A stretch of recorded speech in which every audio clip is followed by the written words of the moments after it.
Hello everyone, welcome সবাইকে। আজকে চলে এসেছি আজকে একটা রান্নার রেসিপির ভিডিও নিয়ে। হ্যাঁ, সন্ধ্যেবেলা স্ন্যাক্সের একটা রেসিপি, চিকেন পকোড়া। তো এখানে দেখতেই পাচ্ছ ফাইনালি আমরা 300 গ্রাম চিকেন নিয়ে নিয়েছি। তার মধ্যে একটু ভিনিগার আর নুন দিয়ে মাখিয়ে কিছুক্ষণ রেখে তার কিছুক্ষণ পর লঙ্কা কুচি, একটু আদা রসুন বাটা, গোলমরিচ গুঁড়ো, তারপরে পরিমাণ মতন দিতে হবে তোমাদের নুন, হলুদ, যতটা পরিমাণ চিকেন নেবে সেই পরিমাণ মতন আন্দাজ করে তোমাদের এই সবগুলো দিতে হবে। তারপরে এখন দেখতে পাচ্ছ আমরা এখন দিয়ে দিচ্ছি কর্নফ্লাওয়ার। আর মচমচে করার জন্য কিন্তু তোমরা অনেক সময় চালের গুঁড়োও দিতে পারো। আমরা খালি কর্নফ্লাওয়ার দিয়েই করেছি, চালের গুঁড়োটা দিইনি। আর ময়দাও দেয় অনেকে, কিন্তু ময়দাটা দিলে ল্যাট করে, ওই জন্য ময়দাটা আমরা দিইনি। তারপরে এখানে দিয়ে দিচ্ছি ধনেপাতা কুচি, দেখতেই পাচ্ছ, মানে একটু টেস্টের জন্য। ধনেপাতার ফ্লেভারটা দিলে চিকেন পকোড়াটার মধ্যে ভালোই লাগে। তো সন্ধ্যেবেলা স্ন্যাক্সে তোমরা এই রেসিপিটা করে অবশ্যই কিন্তু ট্রাই করতে পারো, খেতে পারো। তারপরে এখানে আমরা দিয়ে দিলাম কাশ্মীরি লঙ্কা গুঁড়ো পরিমাণ মতন, মানে আমরা 1 প্যাকেটই দিয়েছি। আর নুনটা একটু কম লাগছিল বলে আবার পরিমাণ মতন দিয়ে দিয়েছি নুন। তারপরে এখানে পরিমাণ মতো তোমরা ডিম দিতে পারো। আমরা 300 গ্রাম চিকেন বলে 2টো ডিম দিয়েছি।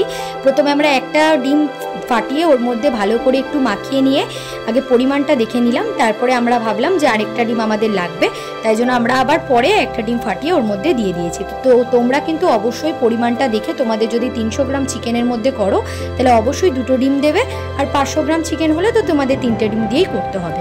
তো সন্ধ্যেবেলা স্ন্যাক্সের জন্য একদম খুব ভালো চিকেনের পকোড়া তোমরা করে খেতে পারো। আগে আমি অলরেডি অনেক রেসিপি তোমাদের সাথে শেয়ার করেছি। তো এখন দেখতে দেখতে মাখাতে তেলও গরম করতে দিয়ে দিয়েছি কড়াইতে।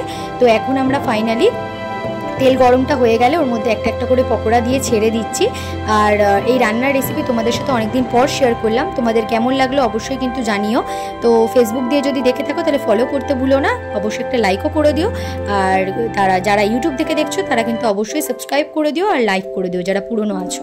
তো এখন দেখতে পাচ্ছ একটা করে তোমাদের আস্তে আস্তে করে ছাড়তে হবে, যাতে একটার গায়ে একটা না লাগে। ট্রানজিশনের মাধ্যমে দেখতেই পাচ্ছ পকোড়াগুলো কি সুন্দর লাল লাল হয়ে গেল ভাজা।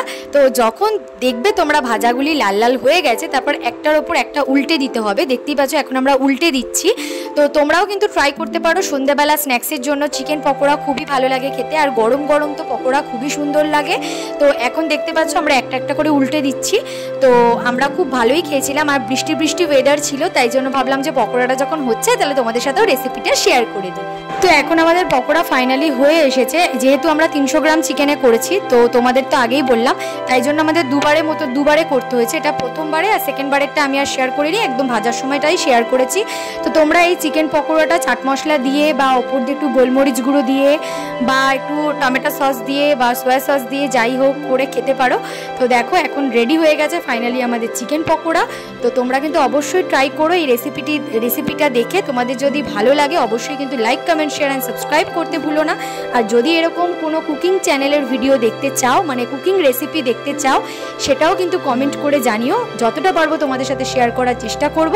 তো এখন আমাদের পকোড়াগুলি তুলে নেওয়া হচ্ছে, লাল লাল করে ভাজা হয়ে গেছে বলে।